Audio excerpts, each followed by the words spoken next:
The obsidian floor of the Kethron diplomatic spire absorbed sound like a starving thing. Every footstep that should have echoed was swallowed whole, leaving only the soft whisper of synthetic fabric and the faint, melodic click of Sylvia's tertiary heel claws against the polished surface. The air was a curated artifact, sterile, ionized, carrying the faint ghost of artificial pine and expensive coolant.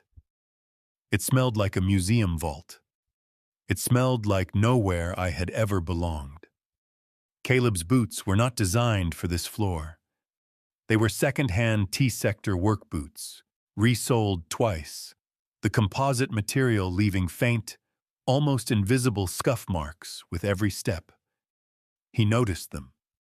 He always noticed the marks he left behind. On Earth, that was a survival habit. Trackers follow scuffs. Here in the core systems, it was just another reminder that he was too heavy, too rough, too present for the fragile elegance surrounding him.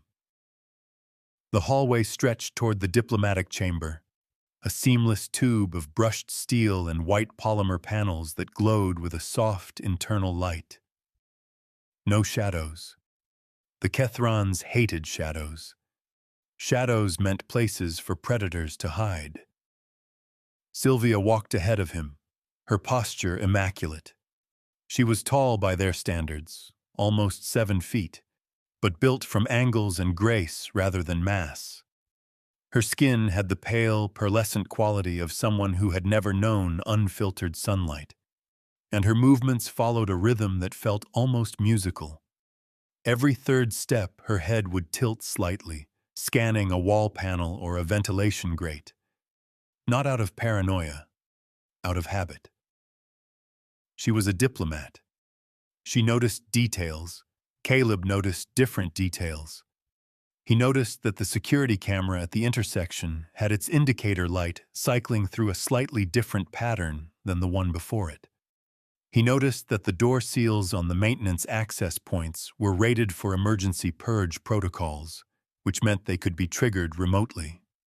He noticed that the floor beneath the brushed steel panels had a hollow resonance when he shifted his weight, which meant there was at least a 12-inch service crawl space below. He noticed that the air, for all its sterile perfection, carried the faintest undertone of something organic, something sweaty, something nervous. 3 guards stood at the entrance to the diplomatic chamber. They were Kethron military, tall, slender, encased in white composite armor that looked ceremonial but probably had more layers than his entire apartment back on the orbital. Their weapons were holstered but not locked. Their posture was relaxed but not lazy. They looked at Sylvia and nodded with the shallow respect of professional courtesy. They looked at Caleb, and their eyes lingered for exactly half a second too long. He was used to that. 220 pounds of human mail, crammed into a cheap synthetic suit that pulled tight across his shoulders and strained at the seams. His face was all hard angles and a nose that had been broken at least twice. His eyes were the color of wet asphalt, and they moved constantly, tracking, calculating, filing information. He had the look of a man who had grown up in places where the air smelled like rust and old rain, where the sky was the color of a healing bruise, where the ground could shake apart without warning. The guards didn't know what they were seeing.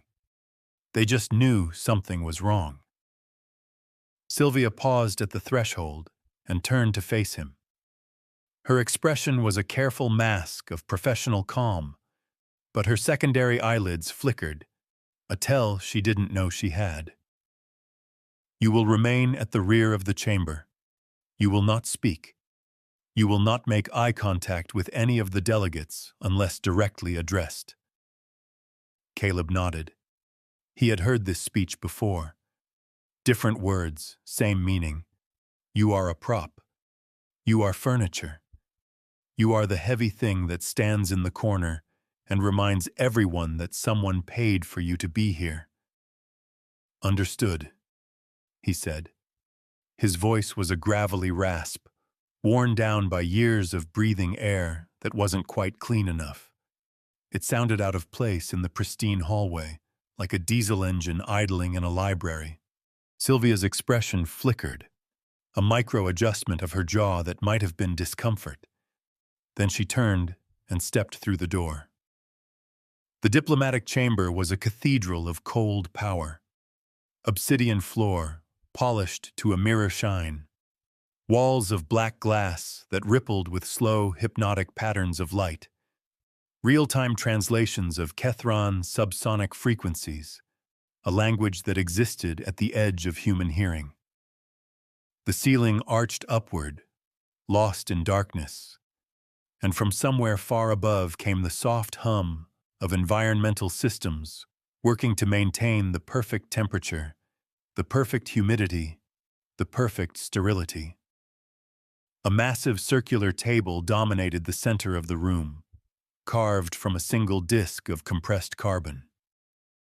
12 seats, 7 of them were occupied. Caleb took his position against the rear wall, 10 feet behind Sylvia's designated chair. His boots settled onto the obsidian with a soft, almost apologetic sound. He locked his hands behind his back, stilled his breathing, and began the slow, patient work of cataloging every single threat in the room.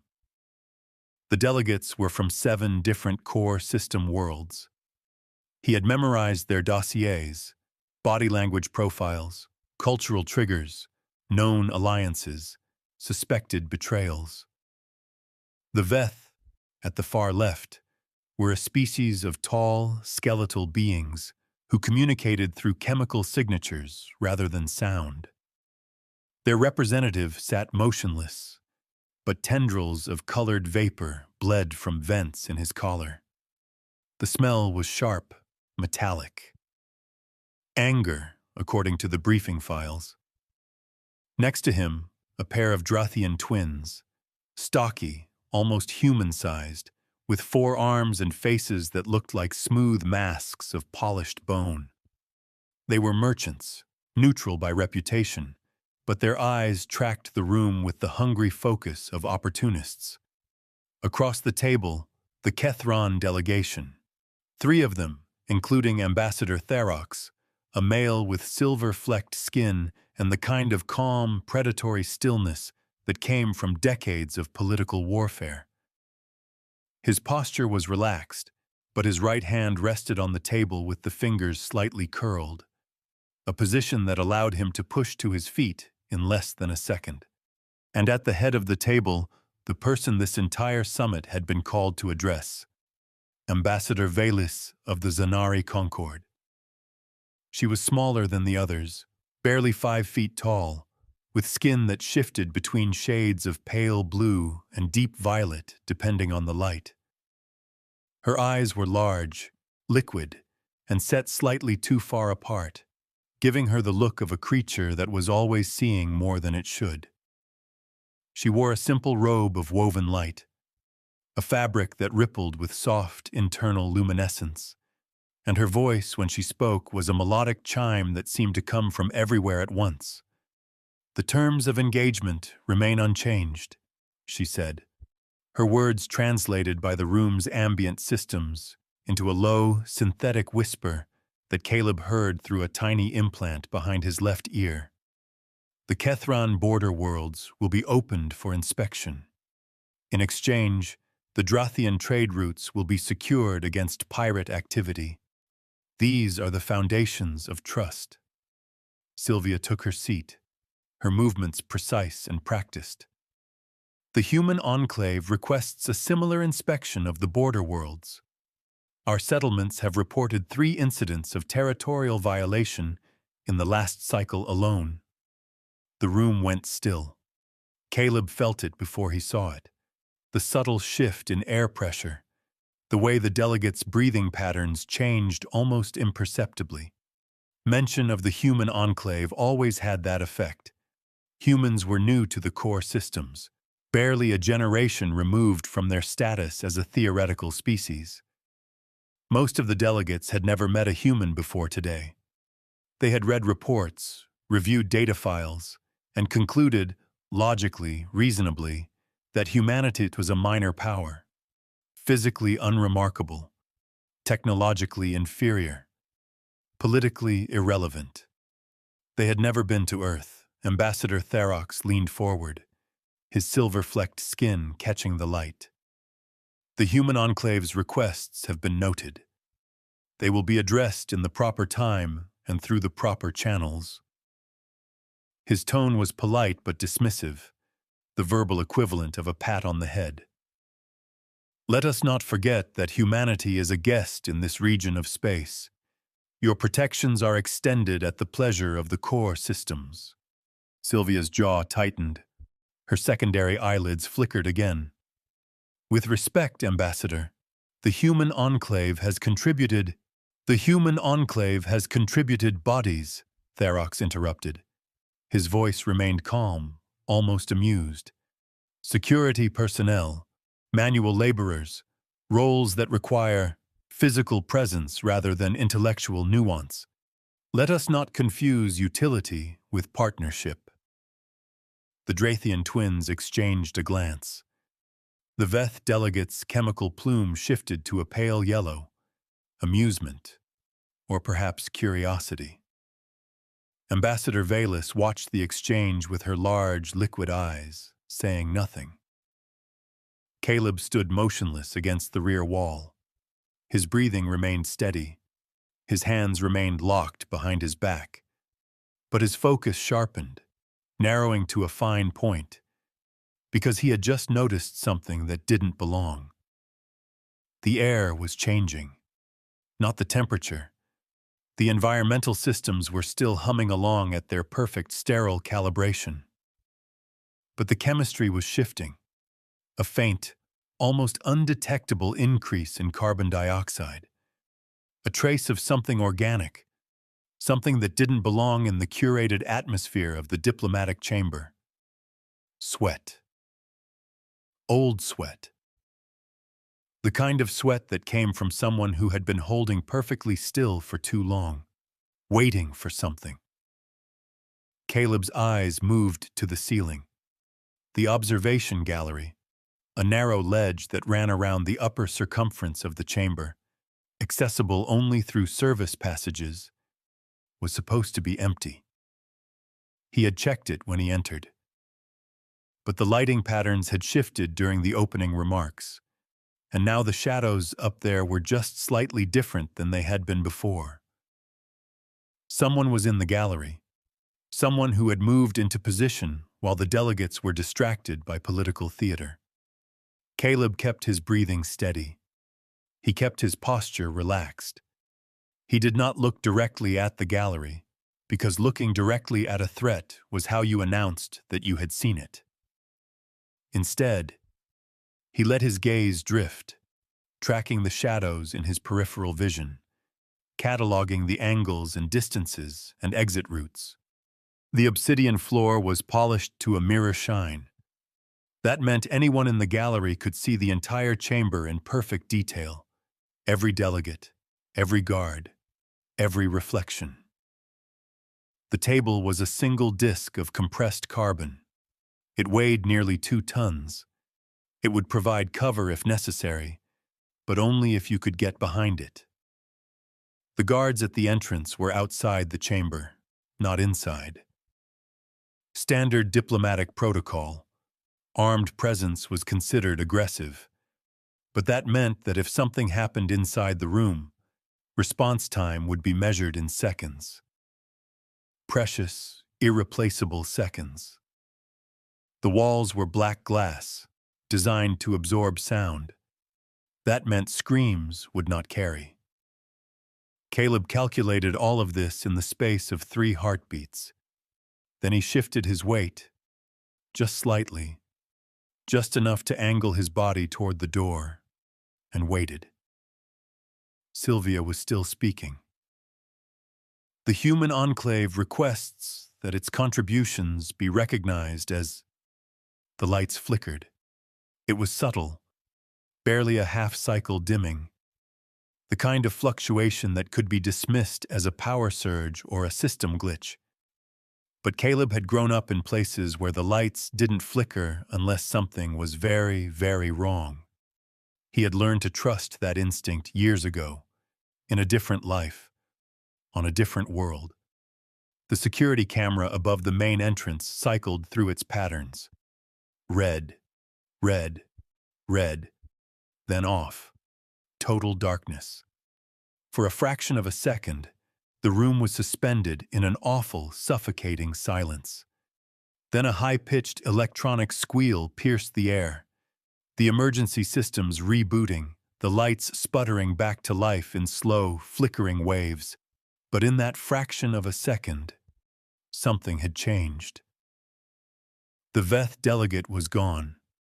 His chair was empty, the chemical vapors still curling from the vents in his collar.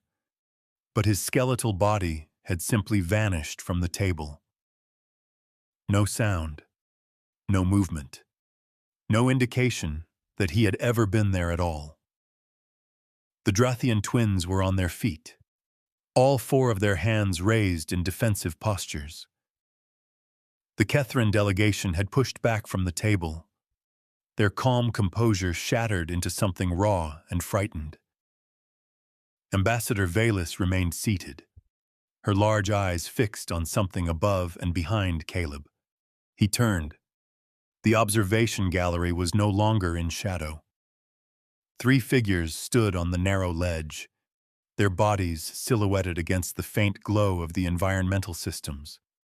They were tall, taller than the Kethrons, taller than anyone in the room, with limbs that seemed too long and joints that bent in ways that made Caleb's spine ache just to look at them.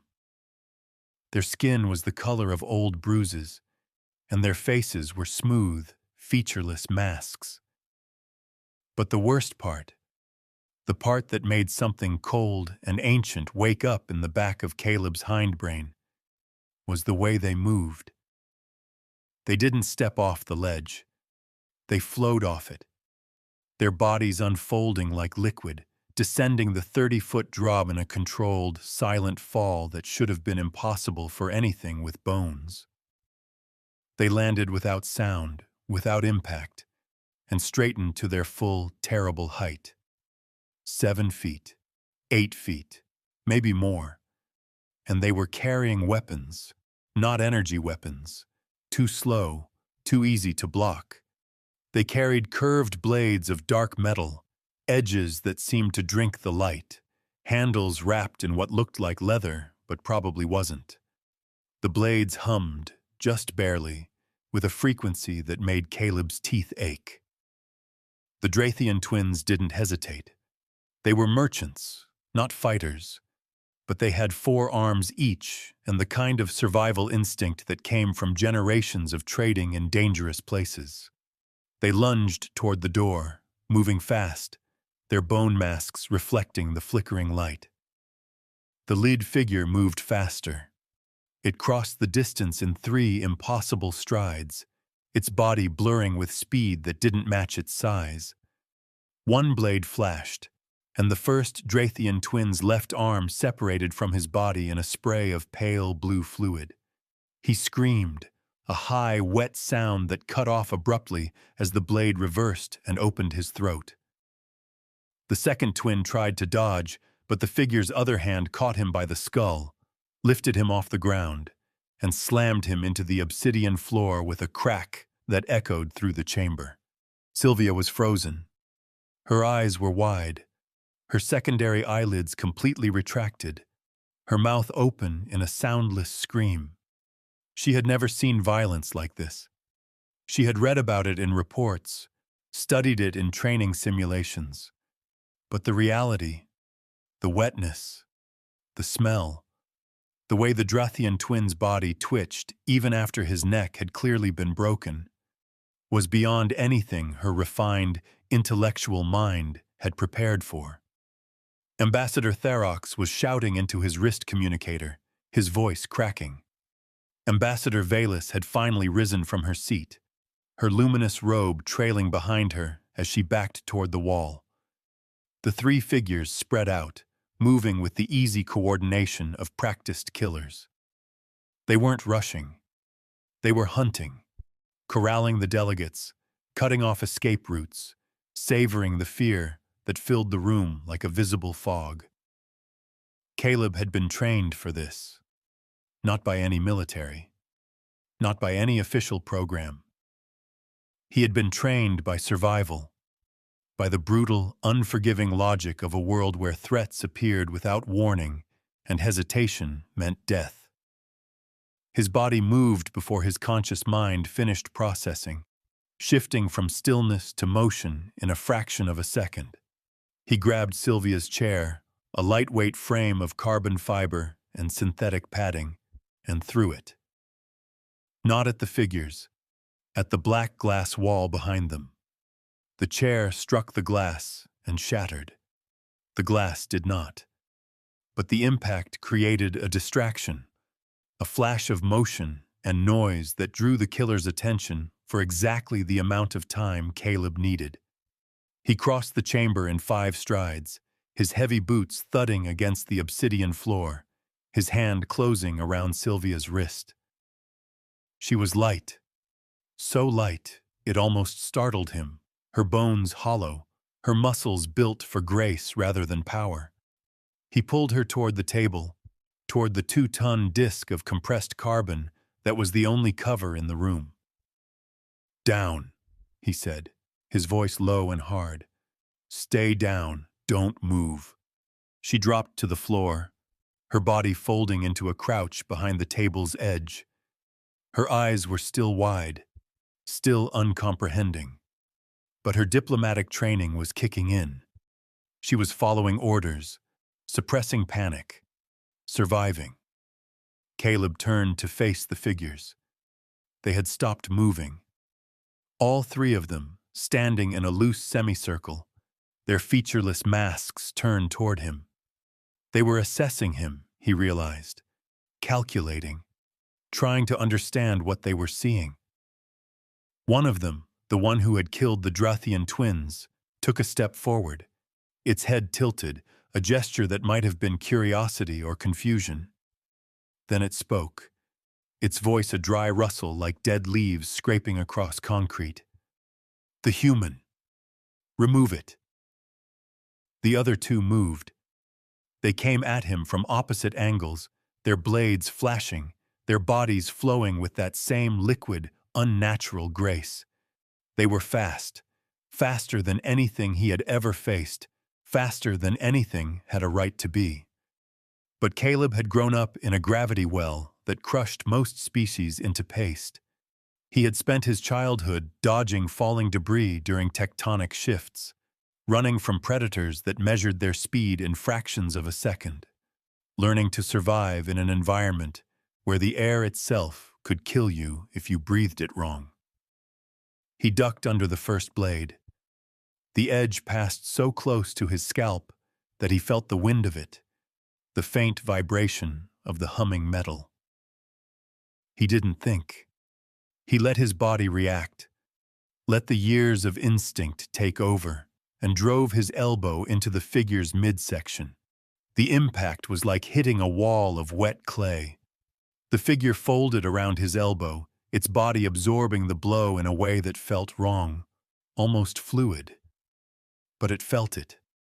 Caleb saw its mask twitch, saw its stance break for just a moment, and that was enough. He grabbed its wrist, the one holding the blade, and squeezed. On Earth, this was a simple maneuver, a basic tool-using grip, the kind of pressure you applied to a wrench or a hammer. But Earth's gravity was nearly twice what the core systems considered comfortable, and Caleb's bones had been forged in that crushing weight, his muscles built to move mass under conditions that would leave most species gasping for breath.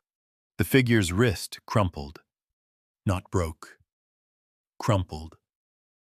The bones, if they were bones, collapsed like wet cardboard, and the blade fell from nerveless fingers.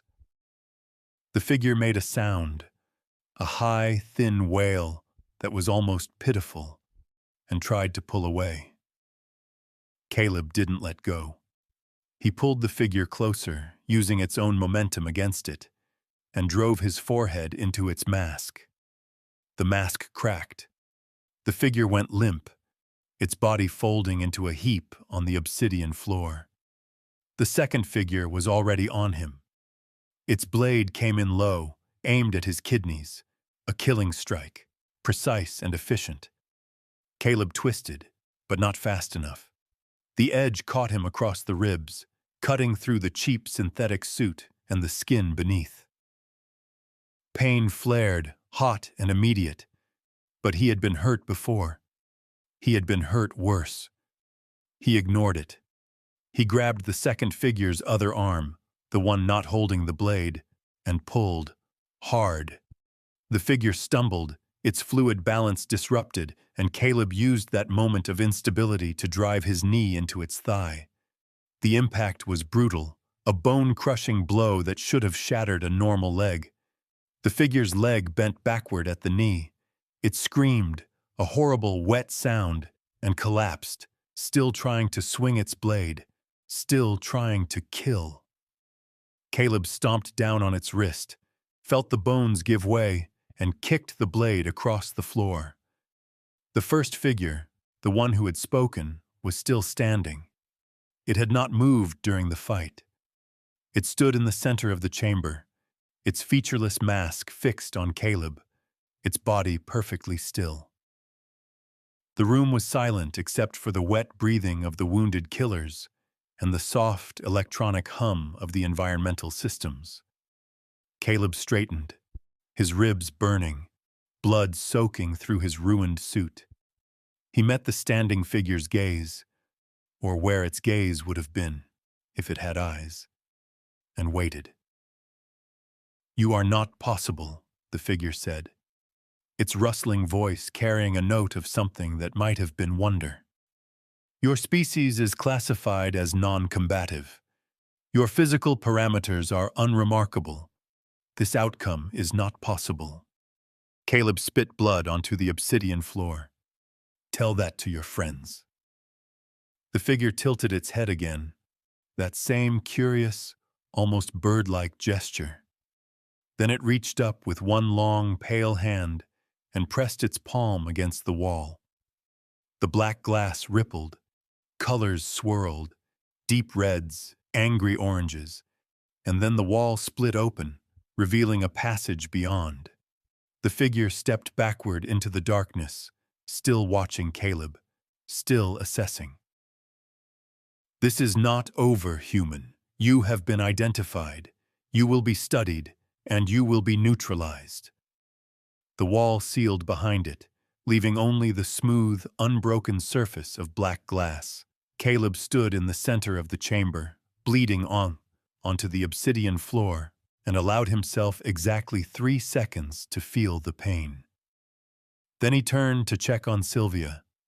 She was still crouched behind the table, her luminous robe stained with blue fluid that wasn't hers, her large eyes fixed on him with an expression he couldn't read. Her body was shaking, fine, almost imperceptible tremors that ran through her frame like ripples in still water. "Are you hurt?" he asked. She shook her head. Then she nodded. Then she shook her head again, her composure cracking, her diplomatic mask shattering into something raw and human, or as close to human as her species could manage. "What?" she whispered, her voice barely audible. "Are you?" Caleb looked down at his hands. They were covered in blood, some of it his, most of it not. His knuckles were split, his fingers swollen, his nails torn. He flexed them, felt the bones grind together, and took a slow, careful breath. "I'm your bodyguard," he said, "and we need to leave, now." The emergency lights flickered again. casting the chamber in alternating waves of red and darkness. Somewhere in the distance, alarms began to sound, a low, pulsing wail that echoed through the service passages and ventilation shafts. Sylvia rose to her feet, her legs unsteady, her robe dragging through the puddles of blue fluid. She looked at the bodies, the Drathian twins, the crumpled figures of the two assassins, the spreading stains on the obsidian floor, and her face went pale. "The other delegates," she said. "Ambassador Therox, Ambassador Valis. We have to leave," Caleb repeated. He stepped over the body of the second assassin, retrieved his discarded blade, and tested its weight. The metal hummed against his palm, warm and hungry. The attack wasn't random. They knew the layout. They knew the security protocols. They had someone on the inside. Sylvia's eyes widened. "You think the Kethron delegation? I think we don't have time to figure it out right now." He grabbed her wrist again, gently this time, mindful of her fragile bones, and pulled her toward the door. "Move." They stepped into the hallway. The pristine corridor was no longer pristine. Emergency lights bathed everything in pulsing red, casting long, distorted shadows that seemed to move and shift with every step. The air was different now, hotter, heavier, carrying the acrid smell of burning insulation and something else, something chemical and sharp. The security camera at the intersection was dark. All of them were dark. Caleb pulled Sylvia to a stop and pressed his back against the wall, his eyes scanning the corridor in both directions. The service passages, the maintenance access points, the ventilation grates.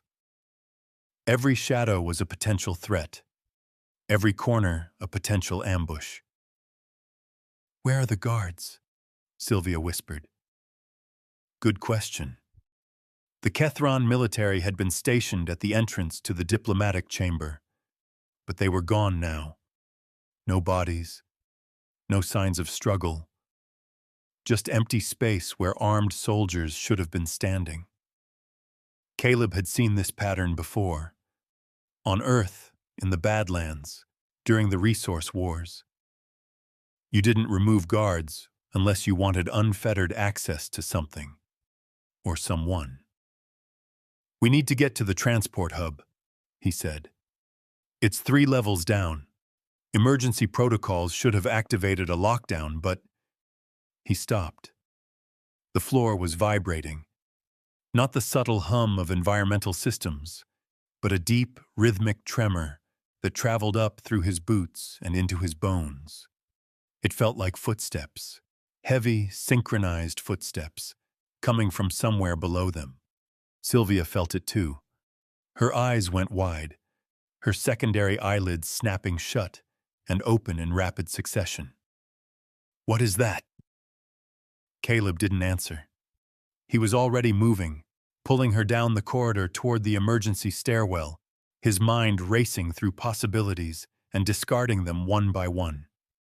The assassins had been fast, silent, deadly, but they had been infiltrators, specialists, designed for close-quarters killing. The footsteps below were different, heavier, more numerous. Reinforcements. They reached the stairwell door. Caleb pressed his ear against the cold metal, listened for 3 seconds, then pushed it open. The stairwell was dark, the emergency lights flickering erratically, casting strange, strobing patterns on the walls. "Stay close to me," he said. "Don't touch the railings. Don't make more noise than you have to." They descended. The stairs were standard Kethron design. Narrow, steep, with risers that were just slightly too tall for human legs. Caleb took them 2 at a time, his boots clanging against the metal, his injured ribs screaming with every impact. Sylvia followed behind him, her lighter frame moving almost silently, her breathing quick and shallow. 2 levels down, they heard the voices. Not Kethron, not any language Caleb recognized. The voices were deep, guttural, with a rhythmic cadence that reminded him of chanting. They echoed up from the level below, growing louder as he and Sylvia descended. Caleb held up his hand. Sylvia stopped. The voices were coming from the 3rd level, the transport hub. They were speaking in a language that made the translator implant in Caleb's ear buzz and stutter, unable to find a match. But the tone was unmistakable. Searching. Hunting. He looked around the stairwell, cataloging options. The service passages branched off from every landing, narrow tunnels designed for maintenance drones and emergency personnel. Too small for the assassins, their long limbs would have trouble navigating the tight spaces, but not too small for him. "We're not going to the transport hub," he said quietly. Sylvia's eyes widened. "But the evacuation shuttles are exactly where they expect us to go." He pointed to the service passage entrance on the 2nd level landing. "That leads to the environmental systems. From there, we can reach the external maintenance docks. It's a longer route, but it's less predictable." Sylvia stared at the dark opening. Her refined intellectual mind was clearly recoiling from the idea of crawling through maintenance tunnels. The dirt, the grime, the indignity of it. But her survival instinct was stronger. She nodded. They squeezed through the passage entrance, Caleb first, Sylvia close behind.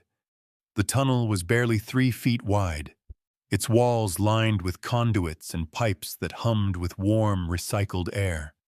The floor was grated metal, slick with condensation, and the smell, oh, the smell, was a thick, cloying mixture of coolant, lubricant, and something organic that had died and decayed in the darkness.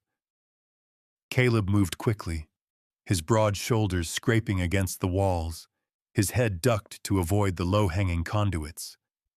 Behind him, Sylvia struggled to keep up, her robe catching on exposed fittings, her breath coming in short, panicked gasps.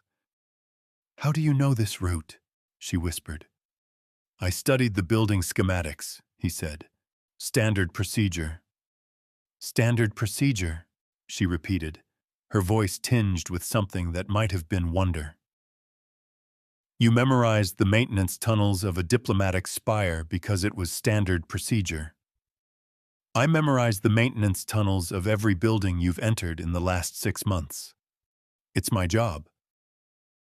She was silent for a long moment. Then quietly, "I thought your job was to stand against walls and look intimidating." Caleb almost laughed. Almost. The pain in his ribs made laughter a bad idea. "That's what you paid for. The rest is free." They reached a junction, 3 passages branching off in different directions. Caleb paused, consulting the mental map he had constructed during the weeks of preparation. Left led to the environmental core. Straight led to the communications array. Right led to... He heard the footsteps. Not below this time. Above. Behind them. Coming from the direction they had just come, Sylvia heard them too. Her hand found his arm, her grip surprisingly strong for someone with hollow bones and delicate muscles. They found the passage. Caleb nodded. "Go left. Don't stop. Don't look back." "What about you?" "I'll slow them down." She stared at him, her large eyes reflecting the dim emergency lighting. For a moment, she looked like she was going to argue. Her diplomatic training, her refined sensibilities, her entire worldview rebelling against the idea of leaving someone behind. But then her survival instinct won again, and she turned and disappeared into the left passage, her luminous robe fading into the darkness. Caleb turned to face the way they had come. The footsteps were closer now. Faster. The assassins moved through the maintenance tunnels with the same liquid grace they had shown in the chamber, their long limbs folding and unfolding to navigate the tight spaces. He had maybe 30 seconds. He looked around the junction, assessing his options. The conduits on the walls were carrying something. Coolant, probably, under high pressure. The pipes were marked with Kethron warning symbols that his implant translated as volatile, do not pierce. He filed that information away. The floor was grated metal, bolted to the underlying structure every 3 feet. The bolts were standard alloy, not particularly strong by Earth standards. He had 20 seconds. He knelt down and began working one of the bolts loose. His fingers were swollen, his nails torn, but he had grown up fixing things with whatever materials were available. He had learned to improvise. He had learned to survive. The bolt came free. He moved to the next one. 15 seconds. The footsteps were almost on top of him now. 3 sets, maybe 4, moving with that terrible, fluid speed. He could hear their breathing, dry and rustling, like dead leaves in the wind. 10 seconds. He finished the second bolt and stood up, pressing his back against the wall, positioning himself at the junction where the 3 passages met. The assassins would have to slow down to navigate the turn. That was his window. 5 seconds. The first figure emerged from the darkness. It was larger than the others, taller, broader, its bruised-colored skin marked with patterns of pale scar tissue. It carried 2 blades, one in each hand, and its featureless mask was tilted at an angle that suggested something like anticipation. It saw him. Stopped. "The human," it said, its rustling voice echoing in the narrow tunnel. "You should have run." Caleb smiled. It was not a nice smile. "Not my style." The figure lunged. Caleb dropped to the floor, sliding across the grated metal, and kicked the loosened section of flooring. The bolts, the ones he had removed, the ones he had weakened, gave way, and a 3-foot section of grating collapsed into the darkness below. The figure was fast. It was very, very fast. But it was not expecting the floor to disappear beneath it. It fell, its long limbs flailing, its blades clattering against the edges of the opening. For a moment it hung there, suspended by one hand, its mask tilted upward to look at Caleb. Then it lost its grip and dropped into the darkness, its scream fading into silence. The second figure was smarter. It stopped at the edge of the hole, its featureless mask studying the gap, calculating.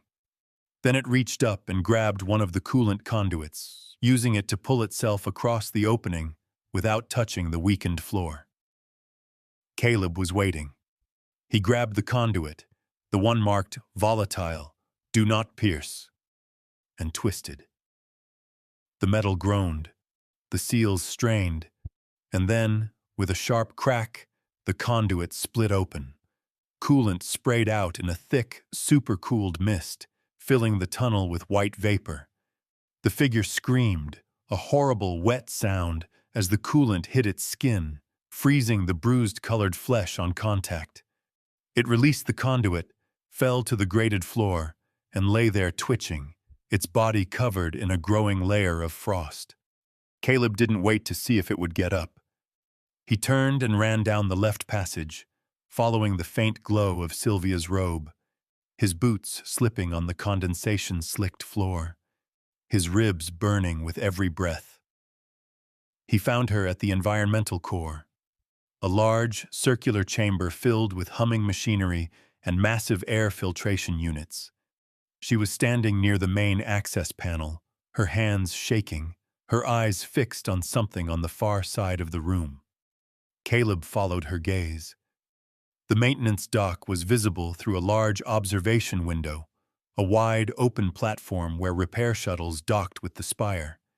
It was supposed to be empty, locked down, inaccessible during emergencies. It was not empty. 3 shuttles sat on the platform, their engines glowing with soft blue light. And standing in front of them, surrounded by a dozen of the tall, featureless assassins, was Ambassador Velis. She was no longer wearing her luminous robe. She wore a dark, form-fitting suit that seemed to absorb light, and her large, liquid eyes were fixed on the observation window, on Sylvia, on Caleb, on the environmental core. She raised one hand and pressed it against the glass, and she smiled. Caleb's blood went cold. Not from the temperature. The environmental core was warm, humid, almost tropical, but from the look on her face. The look of someone who had planned everything. The look of someone who had been playing a game that no one else even knew existed. "The terms of engagement remain unchanged," Sylvia whispered, echoing Ambassador Velis's words from the diplomatic chamber. "The foundations of trust." Caleb grabbed her arm and pulled her away from the window. "We need to move. Now." "But she's the one who planned the attack." His voice was flat, certain. "She removed the guards. She disabled the cameras. She brought the assassins. And she's been waiting for us to run exactly where she wanted us to run." Sylvia's face went pale. "The service passages, the environmental core? She knew we would come here." "She studied me," Caleb said, "just like I studied her. The difference is, I didn't know I was in a game until just now." The maintenance dock's emergency lights flickered, and through the observation window, Caleb saw Ambassador Velis turn away from the glass. She walked toward the nearest shuttle, her form-fitting suit gleaming in the blue engine light, and the assassins parted to let her pass. She was leaving. The trap was already sprung, the prey already cornered. She didn't need to stay. But before she stepped into the shuttle, she looked back at the observation window one more time. And even from this distance, even through the reinforced glass and the humming machinery, Caleb could see her lips move. 3 words. "You are identified." The shuttle's engines flared, and the craft rose from the platform, ascending into the darkness above the spire. The assassins followed, not in shuttles, but in smaller, sleeker craft that detached from the platform's underside and shot upward after their master. Sylvia was shaking. Her whole body trembled, her secondary eyelids flickering uncontrollably, her breath coming in short, sharp gasps. She looked at Caleb, and for the first time since he had met her, she looked genuinely, utterly terrified. "What happens now?" she whispered. Caleb looked down at his hands. The blood was drying now, flaking off his swollen knuckles. His ribs ached with every breath. His suit was ruined, his face was bruised, and somewhere in the darkness above, a conspiracy was escaping into the night. He thought about Earth, about the Badlands, about the resource wars and the tectonic shifts and the predators that measured their speed in fractions of a second. He thought about everything he had survived, everything he had lost, everything he had become. "Now," he said, "we find out who she's working for, and then we remind them why humans don't lose." The environmental core hummed around them, the massive air filtration units cycling and recycling the same stale air. Somewhere far above, alarms continued to wail, and somewhere far below, the bodies of the fallen assassins lay cooling on grated metal floors. Sylvia stared at him for a long moment, her large eyes searching his face for something, reassurance maybe, or explanation. He had neither to give. "You're bleeding," she said finally. "I know." "You need medical attention." "I know." And then what? Caleb turned away from the observation window, away from the empty platform and the fading glow of the departing shuttles. He looked at the service passage leading deeper into the spire, into the dark, into whatever came next. "And then we survive," he said. "That's what humans do." He started walking. After a moment, Sylvia followed. The darkness swallowed them both. The darkness swallowed them both, but it did not hold them. Caleb moved through the service passage with a hand against the wall, feeling the vibration of the spire's systems through the cold metal. The environmental core had been warm, almost feverish, but the passage beyond was different, colder, damper, carrying the smell of recycled water and old grease.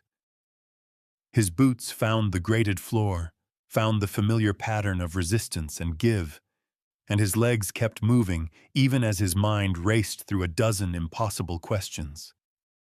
Sylvia followed close behind. She had stopped asking where they were going. She had stopped asking anything. Her breathing was shallow, rapid, the breathing of someone who was holding back panic by sheer force of will. He could hear her robe snagging on the conduit fittings, hear her soft hiss of frustration each time she had to stop and pull it free. The passage ended at a maintenance hatch, a circular door with a manual release wheel. Caleb pressed his ear against the cold metal, listened for 3 seconds, heard nothing, and began turning the wheel. The hatch opened onto a service corridor. This one was wider, better lit, with emergency strips running along the floor and ceiling. The air was warmer here, almost comfortable, and the walls were lined with status panels displaying system readouts in flowing Kethron script. Caleb stepped through and helped Sylvia climb out after him. Her robe was torn in 3 places, stained with coolant and something darker. Her face was streaked with sweat and what might have been tears. She looked nothing like the refined diplomat who had walked through the obsidian hallway hours ago. "We need to find a comms station," he said. "We need to contact the Enclave, get extraction coordinates, and get off this spire before she changes her mind and comes back." Sylvia nodded. Her eyes were glassy, unfocused. "The communications array is on the 4th level, but if Ambassador Valus compromised the security systems, she may have compromised the array as well. She definitely compromised the array." Caleb started walking down the corridor, his eyes scanning the status panels, the ceiling vents, the doorways. But the Enclave has backup frequencies, encrypted channels that the core systems don't know about. Sylvia fell into step beside him. "The Enclave has military encryption? The Enclave has paranoia. It's not the same thing, but it works almost as well." They passed a series of doorways, maintenance closets, equipment storage, a small break room with overturned chairs and a spilled container of something that looked like coffee but smelled like medicine. No bodies, no signs of struggle, just the quiet, sterile emptiness of a facility that had been evacuated in a hurry. Caleb didn't like it. An evacuation meant that someone had sounded an alarm. An alarm meant that someone had survived the initial attack long enough to raise a warning. But the guards at the diplomatic chamber had been gone without a trace. The security cameras had been disabled. The assassins had moved with the kind of precision that suggested inside knowledge and careful planning. So who had sounded the alarm, and where were they now? They reached a junction where the corridor split into 3 directions. Caleb paused, consulting his mental map. Straight led to the administrative offices. Left led to the residential quarters. Right led to the communications array. But the status panel on the right-hand wall was different from the others. Its display was flickering, cycling through error codes, and the emergency strip above the doorway was dark. "Someone's been here," he said quietly. "Recently." Sylvia looked at the dark doorway, then back at Caleb. "The assassins. Maybe. Or someone else." He moved to the panel and studied the error codes. His translator implant struggled with the technical terms, but the patterns were familiar: forced entry, system override, unauthorized access. Someone with codes, someone who knew the security protocols. Ambassador Velis had codes. She was head of the Zanari delegation. She had access to everything. Caleb nodded slowly. Which means she could have planted anything. Surveillance, traps, backup killers. He stepped away from the panel and looked down the right-hand corridor. The darkness beyond the doorway seemed to pulse, almost breathing, and something about the quality of the air made the hair on his arms stand up. "We're not taking that route," he said. "But the communications array is compromised. She'll be monitoring every channel, every frequency. If we try to send a message from the array, we're telling her exactly where we are." Sylvia's jaw tightened. "Then how do we contact the Enclave?" Caleb thought for a moment. His mind worked through the options, discarding each one as it appeared. The transport hub was too exposed. The maintenance docks were empty. The environmental core had been a dead end. The residential quarters might have personal comms units, but they would be tied to the same network as the array. "There's another way," he said finally. "The emergency beacons. Every diplomatic spire has them. Old technology, independent power, separate network. They're designed to function even if everything else fails." Sylvia's eyes widened. "The beacons are in the sub-basement, 3 levels below the transport hub. We would have to go through." "I know. The assassins were coming from below. We heard them." "I know. There could be more of them. Dozens more." Caleb looked at her. His face was battered. His suit was ruined. His ribs were on fire, and his hands were stained with the blood of creatures he had killed less than an hour ago. But his eyes were steady, and his voice was calm. "There are always more of them," he said. "That's how this works. You survive one fight, and then there's another fight. You deal with one threat, and then there's another threat. The only way out is through." Sylvia stared at him for a long moment. Her secondary eyelids flickered, once, twice, and then she straightened her shoulders and lifted her chin.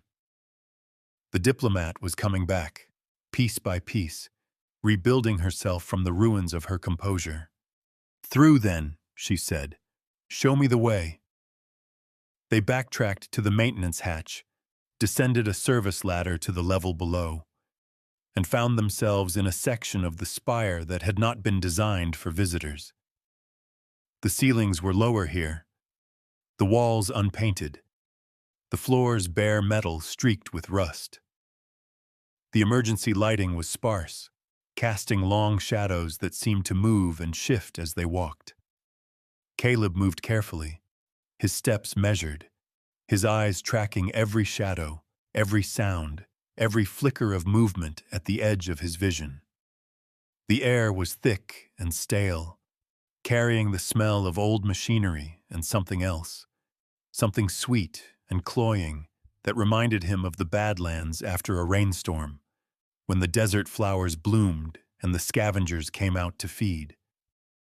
Sylvia noticed it too. "What is that smell?" "Death," Caleb said. "Old death.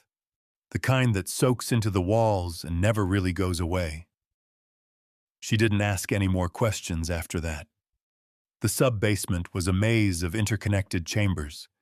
Storage rooms filled with replacement parts, workshops cluttered with half-disassembled machinery, cooling rooms where the spire's main reactors hummed with a deep, resonant thrum. The emergency beacons were in the lowest level, in a chamber that had been sealed off from the rest of the facility. Caleb found the access door behind a row of coolant tanks.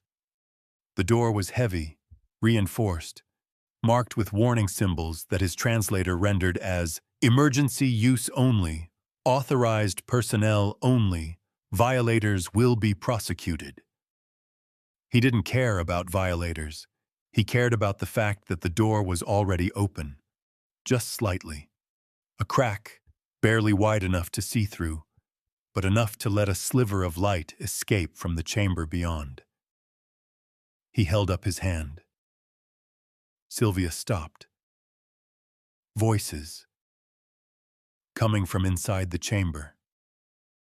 Low, urgent, speaking in a language that his translator struggled to parse. The words were fragmented, distorted by the heavy door and the hum of the reactors, but the tone was unmistakable. Argument. Disagreement. Fear. Caleb pressed his eye to the crack and looked inside. The chamber was larger than he had expected. A circular room with a high ceiling, its walls lined with banks of old-fashioned equipment that blinked and hummed with amber lights.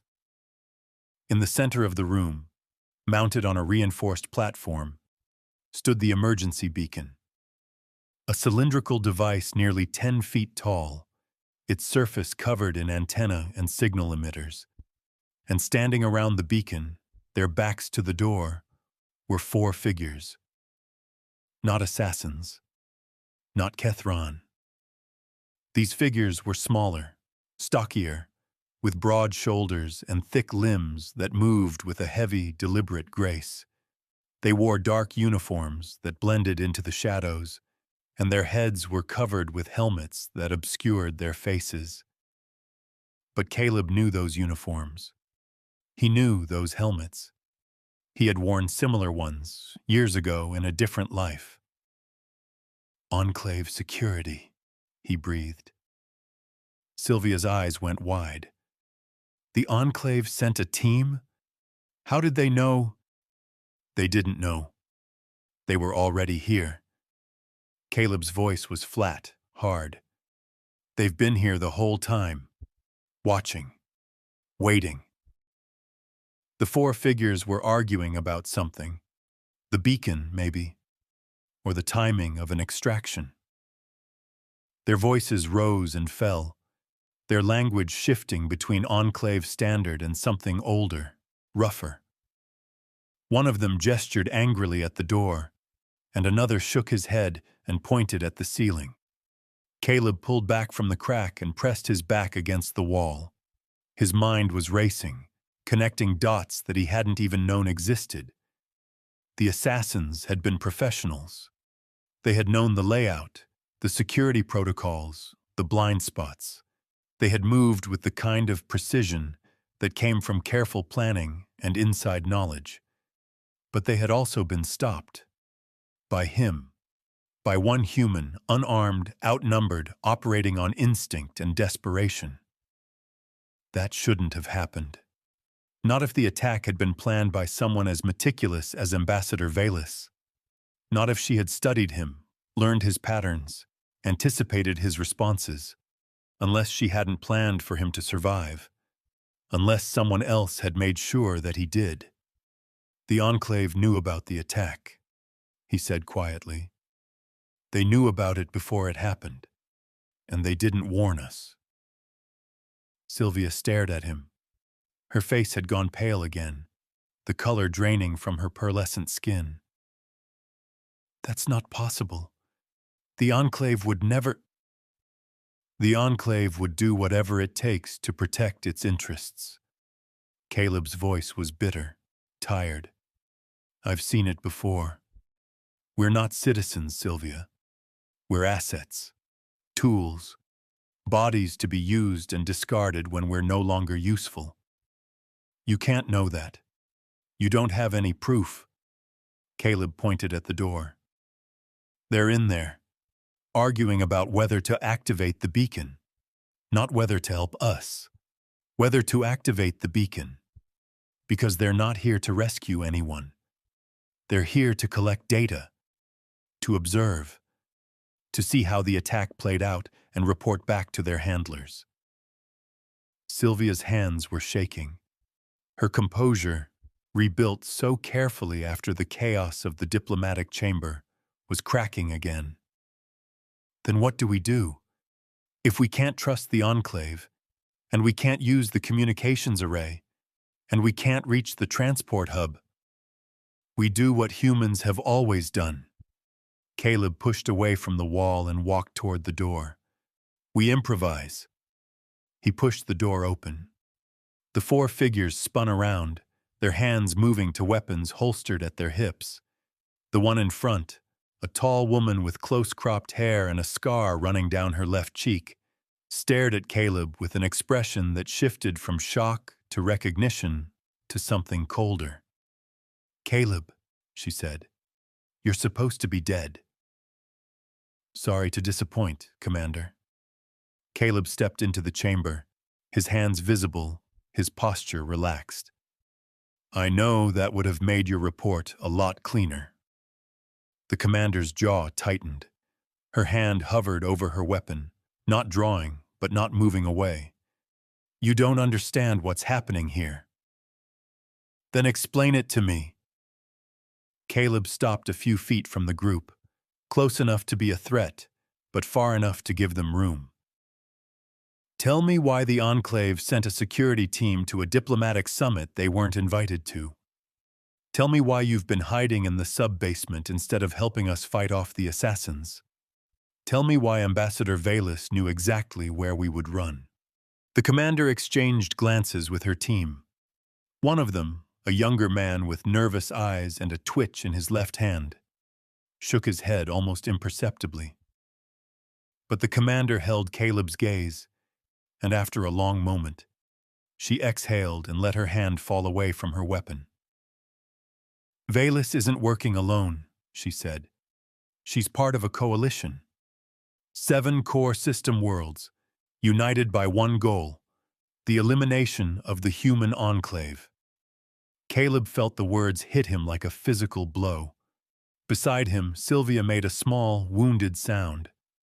"The attack today was a test," the commander continued. "A field trial.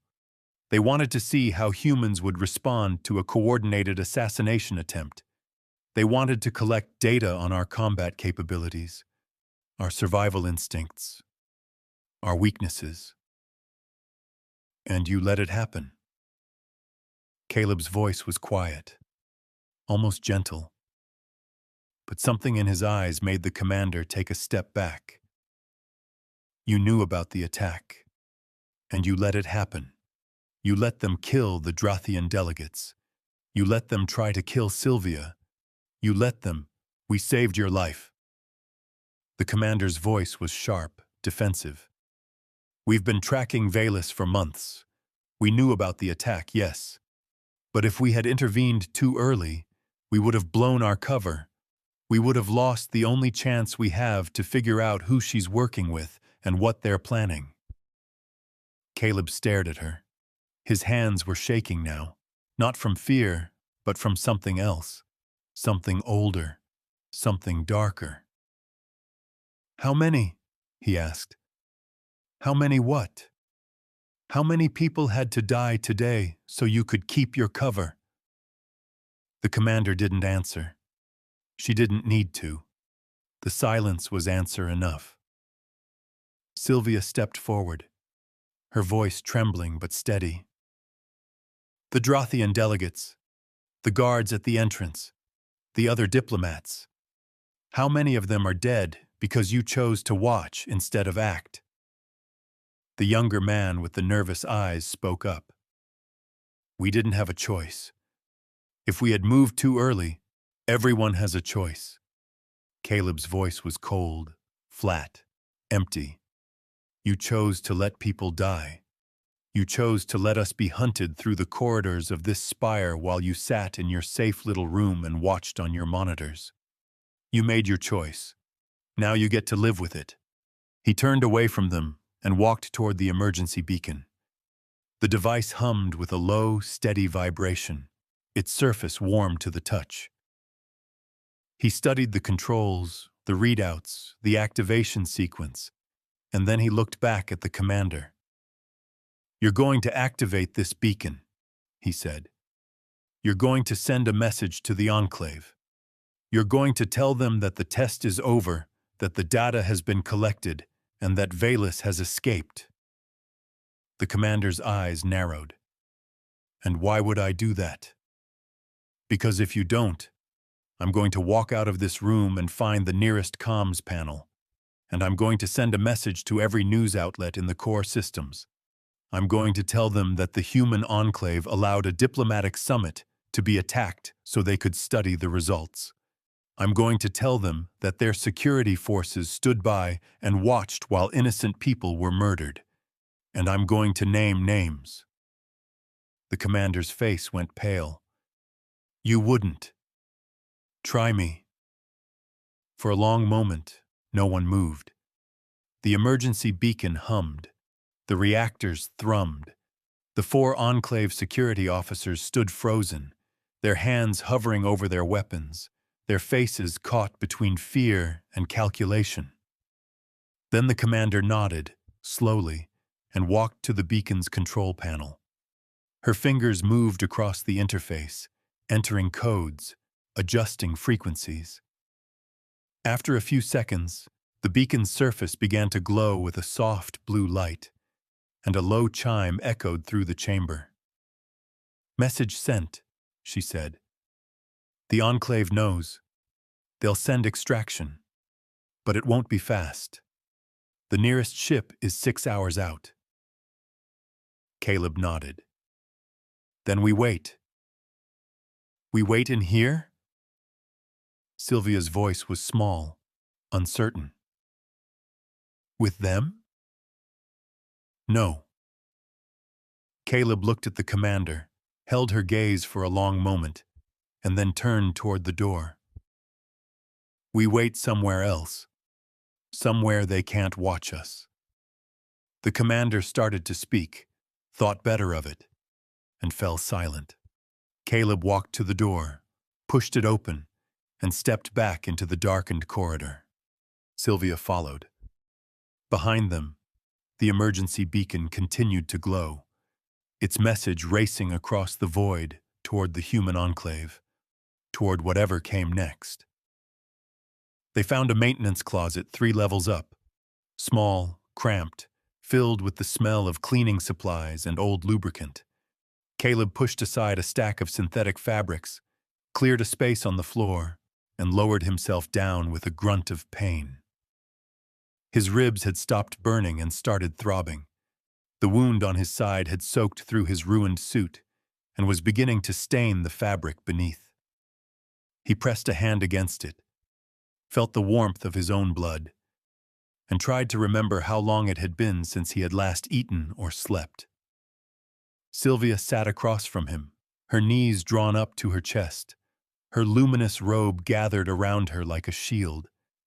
In the dim emergency lighting, her skin looked almost gray, and her large eyes seemed to have sunk deeper into her face.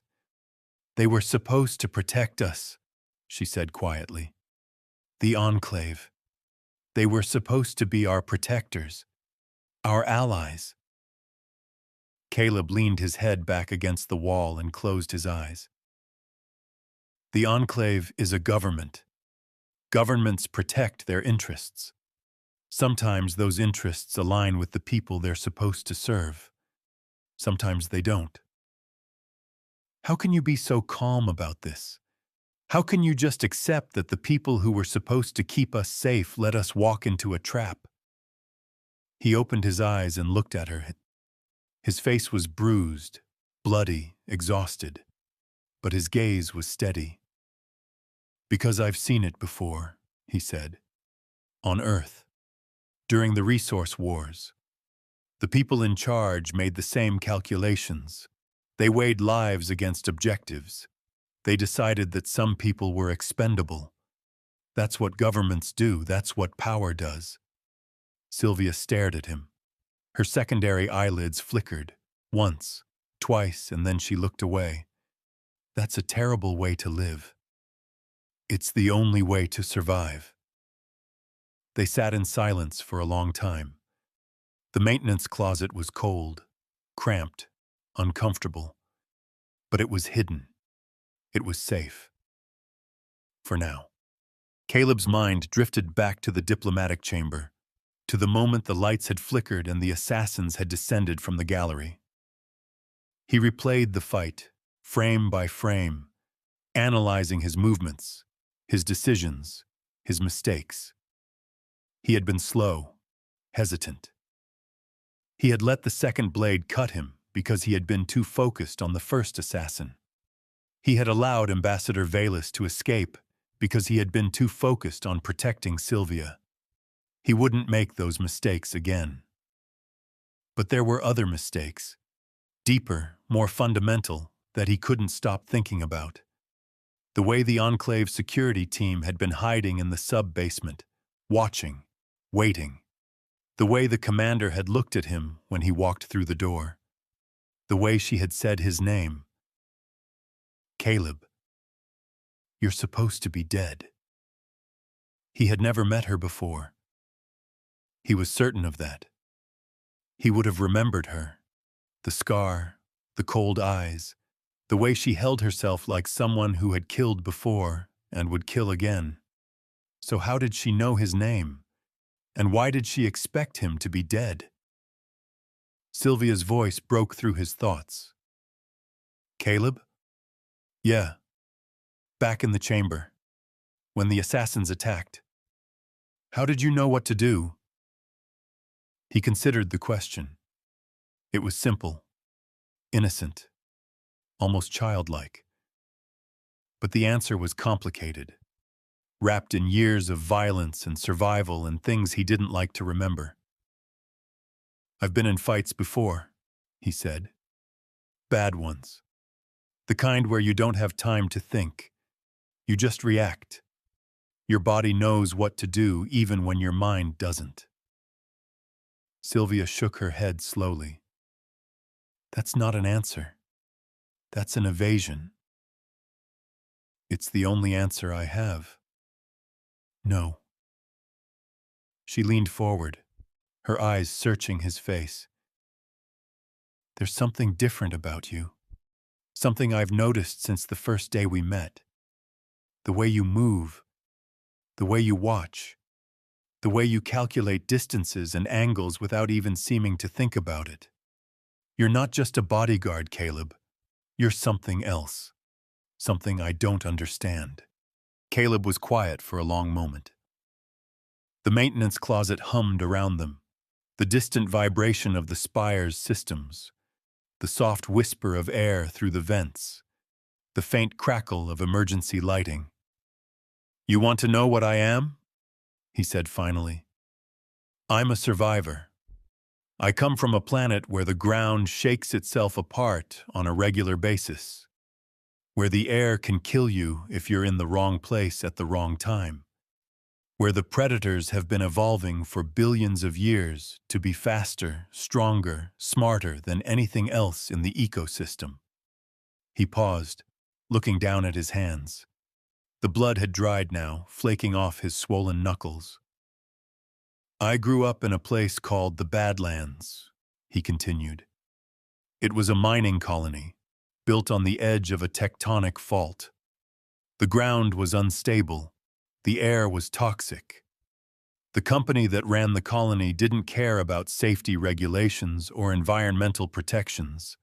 They cared about profit. They cared about output.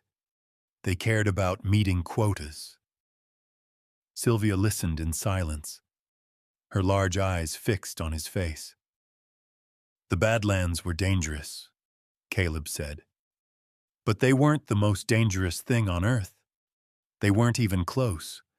Because on Earth, everything is dangerous. The oceans, the deserts, the forests, the cities. Everywhere you go, something is trying to kill you. And over millions of years, the things that survived got very, very good at not dying. He looked up at her. I'm one of those things. Not because I'm special, not because I'm chosen. Because I'm from a death world, Sylvia. And on a death world, you either learn to survive or you die. There's no third option. Sylvia's breath caught in her throat. A death world. That's what the core systems call Earth, isn't it? A Class 9 death world. The highest classification. The most dangerous. Caleb nodded. Most species in the core systems evolved on planets with stable climates, low gravity, minimal tectonic activity.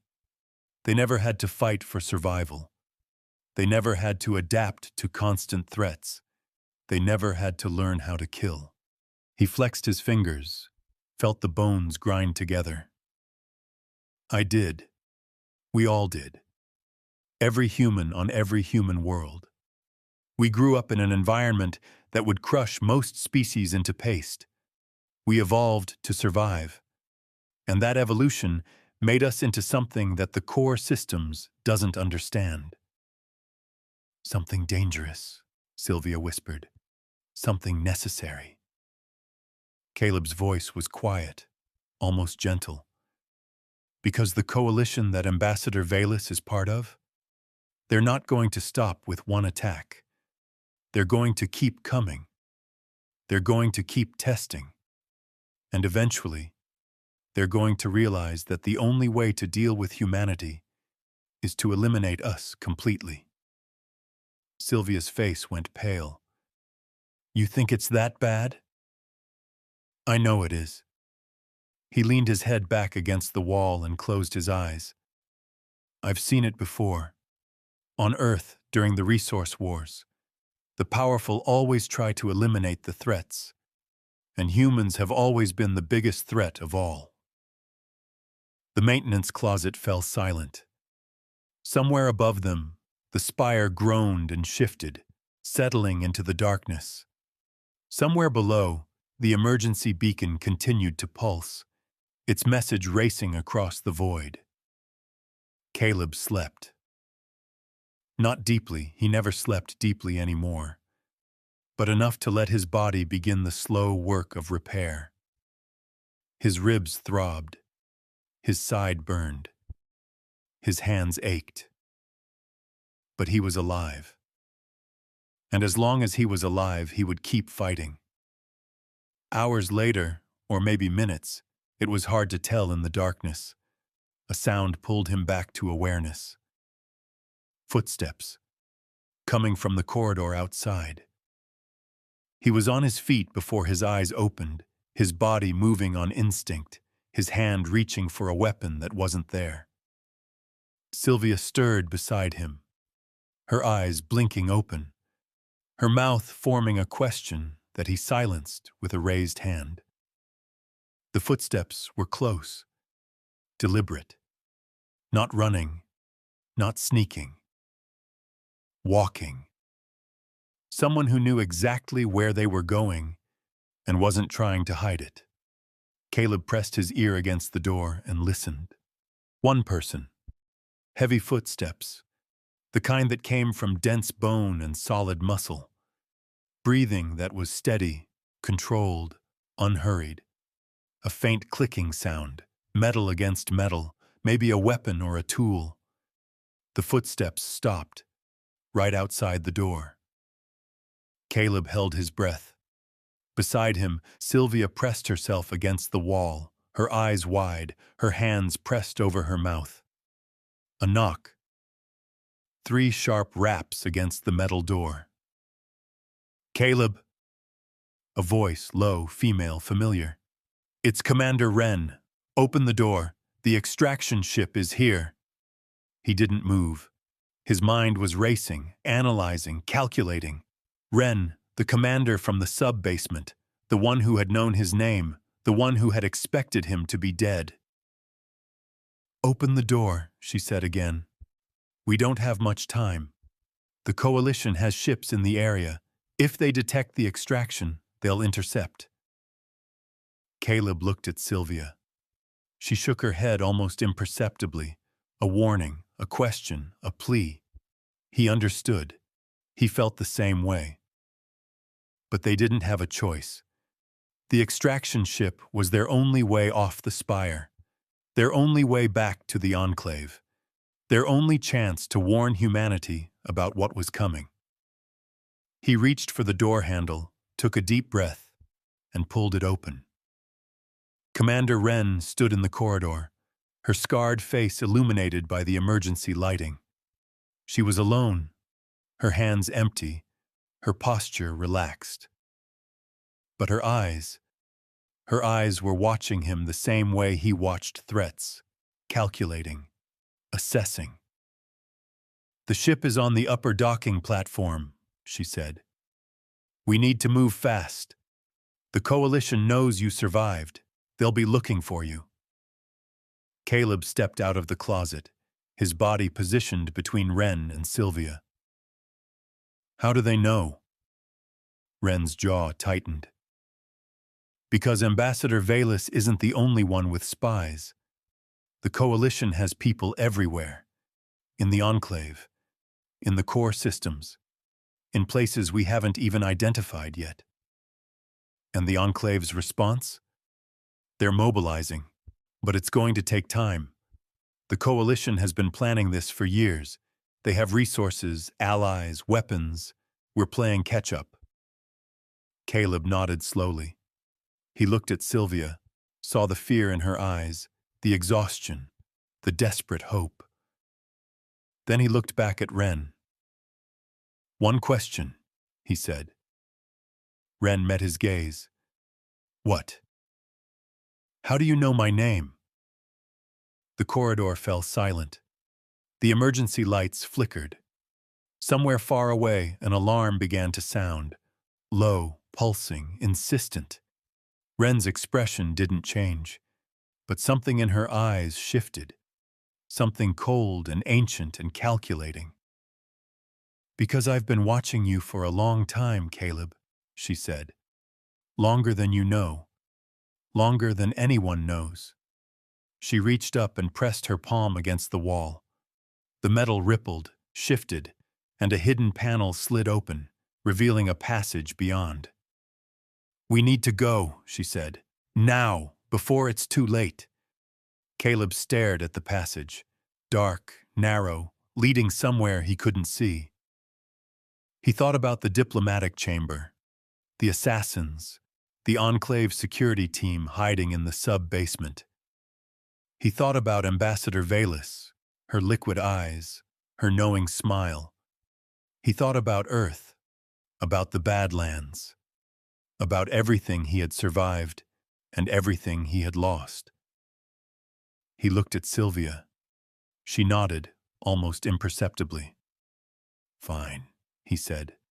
"Lead the way." Wren stepped into the passage. Caleb followed, with Sylvia close behind. The darkness swallowed them once more. And somewhere above, the extraction ship waited, its engines glowing, its hatches open, ready to carry them back to a home that might not be safe anymore.